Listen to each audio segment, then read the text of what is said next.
Morning gentleman. ഞാൻ John Kennedy, ഗോവയിൽ നിന്നാണ്. ചെറിയൊരു ബിസിനസ് ആയിട്ടൊക്കെ നടക്കുക. നമ്മുടെ ഈ ജീവിതം എന്ന് പറയുന്നത് ഒരിക്കൽ മാത്രമേ ജീവിതത്തിൽ ഉണ്ടാവുള്ളൂ, അല്ലെ? അത് കഴിഞ്ഞാൽ പിന്നെ മരിച്ചു പോയി കഴിഞ്ഞാൽ നമുക്ക് വളരെ വിഷമുണ്ടാക്കുന്ന കാര്യം, നമ്മൾ വളരെയധികം സ്നേഹിക്കുന്ന ആൾക്കാരൊക്കെ നമുക്ക് മിസ് ചെയ്ത് കഴിഞ്ഞാൽ പിന്നെ കിട്ടത്തില്ല. അത് ഭയങ്കര വിഷമവും കാര്യങ്ങളും. അപ്പോൾ അങ്ങനെ ഇരിക്കുന്ന സമയത്താണ് നമ്മുടെ ഈ ഓജോ ബോർഡ് എന്ന് പറയുന്ന ആ ഒരു സങ്കല്പം. അത് ചുമ്മാ പറയുന്നതല്ല, വളരെ സത്യമായിട്ടുള്ള കാര്യമാണ്. നമുക്ക് മരിച്ചുപോയ ആൾക്കാരെ വീണ്ടും വിളിച്ചു വരുത്തി അവരോട് നമുക്ക് സംസാരിക്കാനും അതിനുള്ളൊക്കെ സെറ്റപ്പ് ഉണ്ട്. അപ്പോൾ അതിൻ്റെ ഒരു ബിസിനസ് പ്രൊമോഷനായിട്ട് ഞാൻ ഇറങ്ങിയതാണ്. നിങ്ങൾക്ക് എന്തെങ്കിലും ഇതുപോലുള്ള ആരെങ്കിലോട്ടൊക്കെ സംസാരിക്കണമെങ്കിൽ നമുക്ക് വിളിച്ച്. ഹലോ, ഒരു ബിസിനസ് കാര്യം സംസാരിച്ചോണ്ടിരിക്കുകയാണ്. ചേട്ടന്റെ ബിസിനസിന്റെ കാര്യം സംസാരിച്ചോ? ഞാനൊരു കാര്യം സംസാരിച്ചിട്ട് ഞാൻ അങ്ങ് പോയിക്കോളാം. ഞാനൊരു കാര്യം സംസാരിക്കല്ലേ? ചേട്ടൻ സംസാരിച്ചോന്ന്, ഞാനൊരു കാര്യം പറഞ്ഞിട്ട് ഞാൻ എന്റെ പാട്ടിന് പോയിക്കോളാം. ബഹളം വേണ്ട. നിങ്ങളോട് മൂന്നുപേരോട് ഒരു കാര്യം പറഞ്ഞിട്ട് പോകാൻ വേണ്ടിട്ട് വന്നതാ. ഭയങ്കര മോശമായി പോയി നിങ്ങൾ ചെയ്തത്. ഒരു മനുഷ്യനോട് നിങ്ങൾ ഇങ്ങനെ ചെയ്യാൻ പാടില്ല. സിനിമാക്കാർക്ക് ഭയങ്കര പത്രാസം ചാടയൊക്കെ ആണെന്ന് കേട്ടിട്ടുണ്ട്, പക്ഷെ നിങ്ങളിൽ നിന്ന് ഞാൻ ഒരിക്കലും പ്രതീക്ഷിച്ചിട്ടില്ല. ഞങ്ങൾ എന്താ ചെയ്തെന്നാ? നിങ്ങൾക്ക് അറിയുന്ന ഒരാള്, എന്റെ ഭർത്താവ് മരിച്ചിട്ട് നിങ്ങളൊന്ന് എത്തി നോക്കാൻ പോലും നിങ്ങളൊന്ന് വന്നാ? നിങ്ങൾ പരസ്പരം എന്തൊരു സ്നേഹമായിരുന്നു അങ്ങോട്ടും ഇങ്ങോട്ടും. എന്നിട്ട് അങ്ങനെ മരിച്ചിട്ട് നിങ്ങളൊന്ന് കാണാൻ പോലും വന്നില്ല. എന്തൊരു മോശമായി പോയെന്നറിയോ ഇവര് കാണിച്ചിട്ട്. എന്റെ ഭർത്താവിന്റെ സ്വഭാവം അനുസരിച്ച് മരിച്ച ഒരാൾ പോലും കാണാൻ വരത്തില്ല, അങ്ങനത്തെ സ്വഭാവമാണ്. പക്ഷേ സിനിമാക്കാരായ ഇവര് 3 പേരും വരുന്നുണ്ടെന്ന് പറഞ്ഞിട്ട് വലിയൊരു ഫ്ലെക്സ് ഞാൻ നമ്മുടെ വീടിന്റെ വാതിക്കെ വെച്ചിട്ടാണ് ഞാൻ ആളെ അകത്തേക്ക് കയറ്റി വിട്ടത്. കൂടാൻ വേണ്ടിട്ട്. എന്നിട്ട് എത്ര പേരാന്നറിയോ സെൽഫി എടുക്കാൻ വേണ്ടി വന്നത്? ഇവരുടെ അവരുടെയൊക്കെ മുമ്പിൽ ഞാനങ്ങ് നാണം കെട്ട് അങ്ങോട്ട് ഇല്ലാതായിപ്പോയി. ഇനി ആരെങ്കിലും വിശ്വസിക്കോ? എന്റെ ചേട്ടനുമായിട്ട് ഇവർ ഇത്രയും വലിയ ഫ്രണ്ട്ഷിപ്പാന്ന് പറഞ്ഞ ആര് വിശ്വസിക്കാനാ? ചടങ്ങ് എല്ലാം കഴിഞ്ഞു. നാണക്കേടായിപ്പോയി. അല്ല, അതൊക്കെ അവിടെ നിൽക്കട്ടെ. ഇനിയിപ്പോ നിങ്ങൾക്ക് ഒരു കാര്യം മാത്രമേ ചെയ്യാൻ പറ്റുള്ളൂ. എനിക്കൊരു ബൈറ്റ് തരണം. എനിക്കൊരു ബൈറ്റ് തരണം. അത് ഞാൻ എഴുതിക്കൊണ്ട് വന്നിട്ടുണ്ട്. ആശംസ പോലെ എനിക്കൊരു ബൈറ്റ് തരണം. ഞാനത് എല്ലാ വാട്സാപ്പ് ഗ്രൂപ്പിലൊക്കെ അങ്ങ് ഷെയർ ചെയ്ത് എനിക്കുണ്ടായ നാണക്കേട് ഞാൻ മാറ്റണ്ടേ? അതെ, ഞാൻ എഴുതിക്കൊണ്ട് വന്നിട്ടുണ്ട്. വനജയുടെ ഭർത്താവ് ഞങ്ങളുടെ നല്ല അടുത്ത സുഹൃത്തായിരുന്നു. അദ്ദേഹത്തിന്റെ മരണത്തിന് വരാൻ പറ്റിയില്ല. ഒപ്പം അദ്ദേഹത്തിന്റെ ഭാര്യയായിരുന്ന സുന്ദരിയും സൽസ്വഭാവിയും കുട്ടികളോ മറ്റു ബാധ്യതകളോ ഇല്ലാത്ത വെറും 27 വയസ്സ് മാത്രം പ്രായമുള്ള വനജയ്ക്ക് ആശംസകൾ അറിയിക്കുന്നു. അല്ല, ആദരാഞ്ജലികൾ അറിയിക്കുന്നു എന്ന് പറഞ്ഞിട്ട് ഒരു ബൈറ്റ് നിങ്ങൾ എനിക്ക് എടുത്തു തരണം. അല്ല, വനജയല്ലല്ലോ മരിച്ചത്, ആദരാഞ്ജലികൾ ഭർത്താവിനല്ലേ? അല്ല, അത് മനസ്സിലായി. അല്ലെ, നിങ്ങളുടെ ഡീറ്റെയിൽസ് ആണല്ലോ ഫുള്ള് പറഞ്ഞിരിക്കുന്നത്. എന്തായാലും ഇപ്പൊ ചേട്ടൻ പോയല്ലോ, അപ്പൊ പിന്നെ ഇവരൊക്കെ ആകുമ്പോ സെലിബ്രിറ്റികളല്ലേ പറയുന്നത്. അപ്പൊ എനിക്കും ഒരു ആലോചനയൊക്കെ വന്നാ അത് കാരണം ഒരു ബൈറ്റ് എന്തായാലും തരണം നിങ്ങള്. അല്ല, അത് ഞാൻ ചോദിക്കട്ടെ, ഇപ്പൊ നിങ്ങളിപ്പോ നാട്ടുകാരെ ബോധ്യപ്പെടുത്തിയാൽ മതിയല്ലോ. മതി. അപ്പൊ നിങ്ങൾക്ക് ഇതിൽ വിശ്വാസം ഉണ്ടോ? ഈ ഭർത്താവ് ഇവര് തമ്മിൽ ബന്ധമുണ്ടോ? പിന്നെ എനിക്ക് വിശ്വാസം ഉണ്ടല്ലോ. എന്റെ ഭർത്താവിന്റെ പേര് കേട്ട ഇവര് ഞെട്ടും. മഞ്ഞപ്ര മഞ്ജുളൻ അറിയത്തില്ലേ? ഞെട്ടി. ആളറിയാത്തോണ്ടാ. എന്ത്? ആളെ മനസ്സിലായില്ല. കണ്ട, പണ്ട് മമ്മൂക്ക ഒരു സിനിമയിൽ പറഞ്ഞിട്ടുണ്ട്, സിനിമാക്കാരെ കുടിച്ച വെള്ളത്തിൽ വിശ്വസിക്കരുതെന്ന്. കണ്ട ഇവർക്ക് അറിയില്ലാന്ന്. ഇവരുമായിട്ട് എന്തൊരു നല്ല ബന്ധത്തിലായിരുന്നു അറിയോ എന്റെ ചേട്ടൻ. ഓർമ്മയാണ് മഞ്ജുളൻ, മഞ്ഞപ്പുറം മഞ്ജുളൻ. മഞ്ജുളൻ എന്ന് പറഞ്ഞ മഞ്ജുളൻ വേറൊരു ആക്ടർ ഉണ്ട്. മഞ്ഞപ്പുറയിലുള്ള 24 മണിക്കൂർ ഫോണിൽ സംസാരിച്ചോണ്ടിരുന്ന ഒരാളെ ചേട്ടൻ പോയി. ഇനി ഞാൻ എങ്ങനെ വിശ്വസിപ്പിച്ചാൽ മതിയല്ലോ. അല്ല, ഒരു കാര്യം ചെയ്യാം, അദ്ദേഹത്തിന് ഇവിടെ വരുത്തിയത് മതിയോ? മരിച്ചു പോയ ആളെ ഇനി എങ്ങനെ വരുത്തി എങ്ങനെ വിശ്വസിപ്പിക്കാൻ? അതിന്റെ മെയിൻ ആളാണ് ഞാൻ. അതായത് കണ്ടോ, ഇത് ഓജോ ബോർഡ് എന്ന് പറയും. ഇതിനകത്ത് നമ്മുടെ ഒരു ആത്മാവിനെ നമ്മൾ മനസ്സിൽ ആഗ്രഹിച്ചിട്ട് നമ്മൾ മനസ്സുകൊണ്ട് പ്രാർത്ഥിച്ചിട്ട് അയാൾ വരണം എന്ന് പറഞ്ഞു കഴിഞ്ഞാൽ വരും. ആ ആത്മാവ് വന്നു നമുക്ക് രോമാഞ്ചം ഉണ്ടാവും. നിങ്ങൾ ഭർത്താവിനെ വിളിച്ചു വരുന്ന താല്പര്യമുണ്ടോ? പക്ഷേ 5000 ബക്സ് ആവും. അതൊന്നും ഒരു കുഴപ്പമില്ല, തരാമല്ലോ. സാറേ 2 മിനിറ്റ്. അപ്പൊ എന്തായാലും നമ്മൾ തെളിയിച്ചിട്ടുണ്ട് കാര്യം. അപ്പൊ ഇതാ ഇവിടെ കൈവയ്ക്കൂ. എന്നിട്ട് ഒരു വിരൽ മാത്രം വെച്ചാൽ മതി. എന്നിട്ട് ഭർത്താവിനെ മനസ്സിൽ ധ്യാനിക്കൂ. എന്നിട്ട് ഭർത്താവ് വരണമെന്ന് മനസ്സുകൊണ്ട് ആഗ്രഹിക്കൂ. ഞാൻ പറയുന്ന സാധനം ആവർത്തിച്ച് പറയൂ. Good spirit please come. Good spirit, please come. Good spirit, please come. Good spirit, please come. Good spirit, please come. Good spirit, please come. കണ്ടാ? യെസ് വരുന്നുണ്ട്. എന്റെ ചേട്ടൻ വരുന്നുണ്ടാ? ഉണ്ട്. കണ്ണുറക്കട്ടെ. ഇവിടെ എവിടെയോ അദ്ദേഹത്തിന്റെ ആത്മാവ് എത്തിയിട്ടുണ്ട്. അദ്ദേഹത്തിന്റെ സാന്നിധ്യം എനിക്ക് അറിയാൻ കഴിയുന്നുണ്ട്. Manjapra Manjulan, please come. മഞ്ഞപ്ര മഞ്ജുളൻ? അതെ, ഒരു 1.5 കുഴിച്ച്. എന്ത്? ഗുഡ് സ്പിരിറ്റ് പ്ലീസ് കം എന്ന് പറഞ്ഞു ഒരു 1.5 ഒഴിക്ക്. താറാവുമുട്ടയും തന്നെ എനിക്ക് നിർബന്ധമാണ്. എന്നത് അണ്ണാക്കിലോട്ടിരിക്കുമ്പോ നാക്ക് പറ്റി അങ്ങനെ എടുക്കും. നിങ്ങൾ ഏത് സ്പിരിറ്റാ പറയണേ? ഗുഡ് സ്പിരിറ്റ് പ്ലീസ് തുടങ്ങി. ഞങ്ങളുടെ നാട്ടില് അവിടെ കള്ളവാറ്റുള്ളന്നേ. താട്ടെ ഒരു അയ്യോ, അതല്ല ഗുഡ് സ്പിരിറ്റ് എന്ന് പറഞ്ഞാൽ നല്ല ആശിപ്പിക്കല്ലേ. പക്ഷെ നല്ല ആത്മാവിനെ വരാൻ വേണ്ടി ഞാൻ പറഞ്ഞു അങ്ങനെ വന്നതാണ്. ചേട്ടാ നീ എന്താ മനജ ഇവിടെ? ഞാനല്ല ചേട്ടനെ വിളിച്ചു വരുത്തിയത്. ഓ എന്തിനാ നീ എന്നെ വിളിച്ചു വരുത്തിയ? അതൊക്കെ ഇതെന്താ പുല്ല്? ആ അത് ഞാനേ ഈ കാലന്റെ പോത്തിന് പുല്ല് മുറിച്ചോണ്ടിരിക്കുമ്പോഴാ പ്ലീസ് കം എന്ന് പറഞ്ഞു. ഞാൻ നേരെ മാക്കറി ചാടും പോലെ ചാടി ഇങ്ങ് വന്നു. അയ്യോ, എന്റെ ദൈവമേ, എന്തുണ്ട് എന്നോട് വിശേഷം? ഭയങ്കര സുഖം. പക്ഷെ എനിക്ക് ഇപ്പോഴാണ് ഒരു സന്തോഷവും ആർവിതൊക്കെ തോന്നുന്നത്. കാര്യം എന്ന് പറഞ്ഞാൽ ഈ ബോർഡ് സത്യം പറഞ്ഞ തട്ടിക്കൂട്ടി ഉണ്ടാക്കിയതാണ്. പക്ഷെ ഇത് വിളിച്ചാൽ ആത്മാവ് വരുമെന്ന് ഞാൻ ആദ്യമായിട്ടാണ് മനസ്സിലാക്കുന്നത്.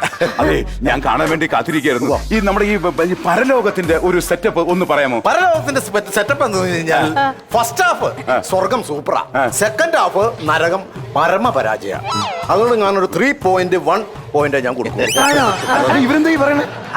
അതെ, ചേട്ടൻ ഇങ്ങനെ സിനിമയ്ക്കൊക്കെ റിവ്യൂവിന് പോകുന്നൊരു ജോലി ഉണ്ടായിരുന്നു സൈഡിൽ കൂടെ. അപ്പൊ ഒരു സിനിമ ഇറങ്ങുന്നതിന് മുമ്പേ പോയി റിവ്യൂ പറഞ്ഞു മോശമായിട്ട്. അപ്പൊ ആ സിനിമയുടെ ആളുകൾ എല്ലാവരും കൂടെ വന്ന് കൂട്ടമായിട്ട് തലക്കിട്ടൊരു കടി അപ്പൊ തന്നെ തീർന്നു. അതെ, അങ്ങനെ ചെറിയ തോതിലുള്ള പരിപാടികളൊക്കെ ഉണ്ടായിരുന്നു. അങ്ങനെയാണ് നേരത്തെ അങ്ങ് പോയത്. പിന്നെ ഇനി അങ്ങനെ പറഞ്ഞവരെ നേരത്തെ അങ്ങ് പോകുന്നതാണ് പരക്കെയുള്ള നോക്കട്ടെ. എന്താണ്?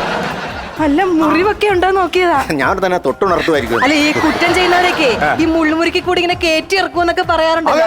എന്തോരം കുറ്റം ചെയ്തിട്ടാന്നറിയോ അങ്ങോട്ട് പോയത്. എങ്ങനെയുണ്ട്? മൊത്തം പൊളിഞ്ഞിരിക്കായിരിക്കുമല്ലേ? കുറ്റം ചെയ്യാത്തവരാട്ട ആരുണ്ട് ഗോപു? ഡയലോഗ്. ആ പിന്നെ നരകത്തിൽ വന്നവർ മൊത്തം കുറ്റം ചെയ്തിട്ട് വന്നവരല്ലേ?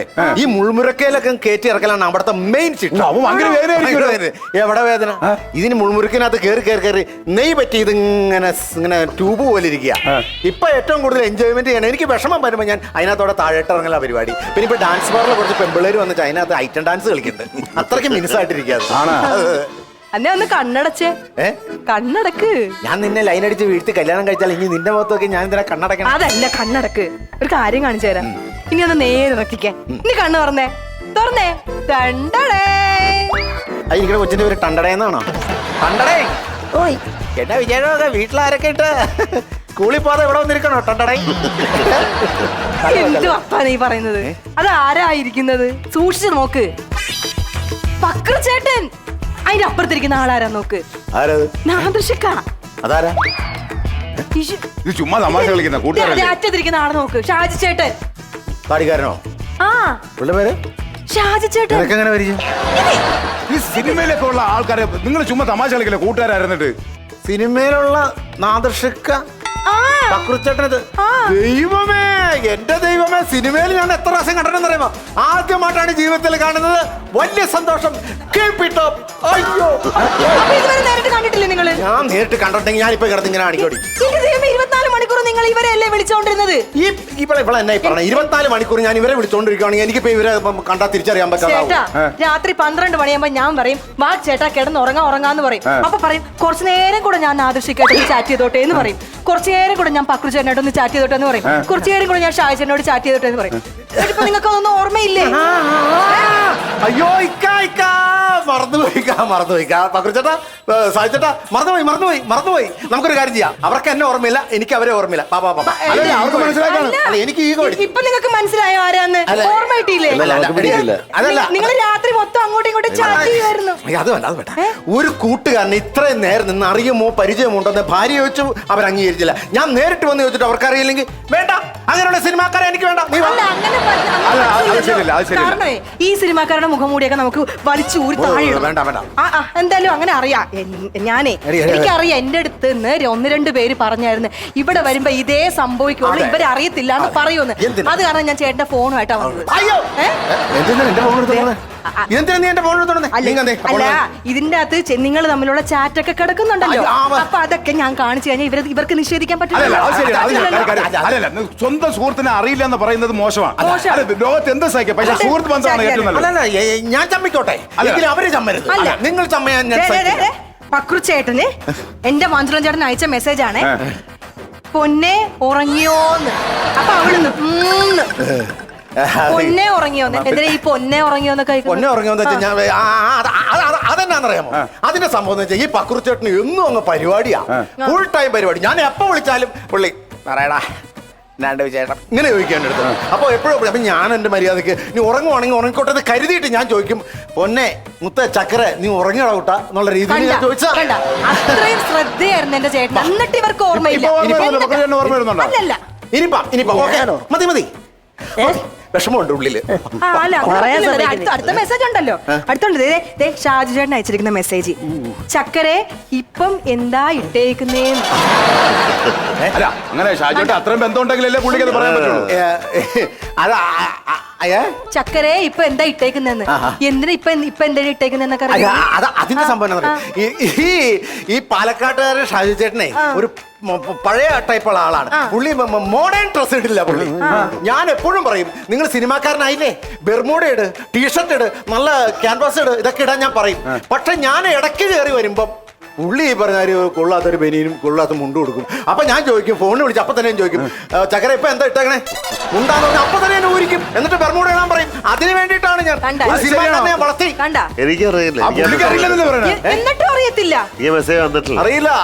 കലാഭവന്റെ അടുത്ത് വെച്ച് ഒരു ഉപ്പ് സോഡ മേടിച്ച് നമ്മൾ രണ്ടാക്കി കുടിച്ചത് നമ്മൾ ഓർമ്മയുണ്ട്. പത അതിന്റെ കുമ്പള പൊട്ടിച്ചു കളഞ്ഞിട്ടുണ്ട് ഞാൻ നിങ്ങളുടെ മീശയെന്ന്. അങ്ങനെയുള്ള നിങ്ങൾക്ക് എന്നെ അറിയില്ലല്ലേ? വേണ്ട പോകാൻ വരട്ടെ. അങ്ങനെ കൂട്ടുകാരെ അറിയില്ലെന്ന് പറഞ്ഞാൽ ശരിയല്ലല്ലോ. അല്ലേ, വേറെ ഉണ്ട്. നാദൃഷിക്കൊക്കെ അയച്ച മെസ്സേജ് ഉണ്ട്. അയ്യോ, ചക്കരെ എന്നാണ് നമ്മളുടെ രണ്ടുപേരുടെയും സംഗമം. ഇത് ഓർമ്മയില്ലായിരിക്കും. ഇതെന്താണ് സംഭവം? കട്ടപ്പനയിലെ ഋതിക് റോഷൻ. അതിനകത്ത് എനിക്കൊരു വേഷം തരാന്ന് നാദർഷൊക്കെ പറഞ്ഞായിരുന്നു. അപ്പൊ അതിനകത്ത് കിട്ടിയില്ല, വേഷമില്ല, മൊത്തം ഫില്ലായി പോയി എന്ന് പറഞ്ഞു. അടുത്തൊരു പടത്തിനകത്ത് നീ എന്നെ ഇടയ്ക്ക് വിളിച്ച് ഓർമ്മിപ്പിക്കണം. അപ്പം അങ്ങനെ ഓർമ്മിപ്പിക്കാൻ വേണ്ടി എന്നാണ് നമ്മുടെ അടുത്ത സംഗമം, അങ്ങനെ പുതിയ സിനിമയിലേക്ക് അവസരം ഞാൻ ചോദിച്ചതാ. എന്തെങ്കിലും കിട്ടിയാ? എവിടെ കിട്ടാൻ, പുള്ളിയൊക്കെ തരുമോ? അതൊക്കെ ഈ സംഭവം ഓർമ്മയുണ്ടോ? ഇല്ല. ഒന്നും ഓർമ്മയില്ല. കുറെ ഉണ്ട് മെസ്സേജ്, ഞാൻ വായിക്കുന്നില്ല. ബിപിൻ ചേട്ടനോട് ചോദിച്ചാൽ അവൻ പറയും നിങ്ങൾ മറന്നു കാണും. അപ്പൊ ഇത്രയും ഒക്കെ പറഞ്ഞിട്ട് ഇവർക്ക് എന്റെ ചേട്ടനെ അറിയില്ല. പക്ഷെ അത് ഭയങ്കര മോശമായി പോയി. പക്ഷെ അല്ല, വേറൊരു കാര്യമുണ്ട്, ഇവരുടെയൊക്കെ നമ്പർ ഇതിലുണ്ട്. അങ്ങോട്ടും ഇങ്ങോട്ടും വിളിച്ച കുറെ കോളും ഉണ്ട്. അപ്പൊ എന്തായാലും നമ്പർ ഉള്ള സ്ഥിതിക്ക് ഒന്ന് വിളിച്ചു നോക്കാലോ.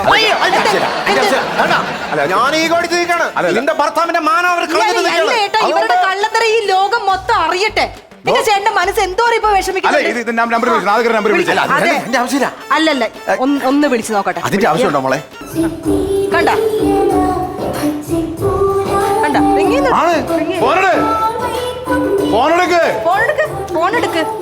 എടുക്കും ഫോൺ. അടുത്ത്.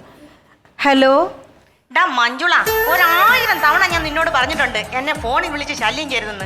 ഇനി നീ എന്നെ വിളിച്ചാ ഞാൻ പോലീസിൽ കേസ് കൊടുക്കും. വെച്ചിട്ട് പോടാ കാട്ടുപോയി. ഇത്തായിരിക്കും വീട്ടിൽ ഫോൺ വെച്ചിട്ട് വന്നേക്കല്ലേ? അല്ലല്ല, വേറെ ഉടായ്പുണ്ട് ഇതിനകത്ത്. ഫോൺ പൊക്കി കാണിച്ചേ. ഒറിജിനൽ ഫോൺ ഇത് പുള്ളിയുടെ വേറെ ഫോണാണ്. അല്ലല്ല, ആ ഫോണിൽ കോള് വന്നിട്ടില്ല. എന്തോ കള്ളത്തരമുണ്ട്. നിങ്ങൾ നിന്ന് പരുങ്ങുന്നുണ്ട്. സത്യം പറഞ്ഞോ, ഇപ്പൊ വിളിച്ചത് ആരാ? സത്യം പറഞ്ഞോ, മര്യാദ പറഞ്ഞോ. ഇപ്പൊ വിളിച്ച ആളുടെ പേരെന്തോ? തടിയമ്പാട് സ്മിത. സ്മിതയാ?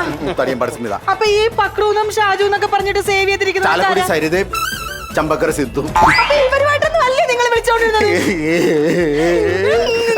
സുഹൃത്തെ, പരിചയപ്പെടാൻ പറ്റുമോ? ഞാനാണ് ഓജ ബോർഡ് കാരണം നിങ്ങളെ വിളിച്ചു വരുത്തിയത്. ഒരു 5000 ബക്സ് കിട്ടാനുണ്ട്. പന്നെ ഇവക്കൂടെ ജീവിപ്പിച്ചപ്പോ എനിക്ക് സ്വൈര്യം തന്നിട്ടില്ല. ചത്ത് കണ്ടപ്പോ എനിക്ക് ഇച്ചിരി സമാധാനം കിട്ടി. സമാധാനം തരാതിരിക്കാൻ വേണ്ടി അവള് ഓജോ ബോർഡ് വഴി വിളിച്ചു വരുത്തിയോടാ.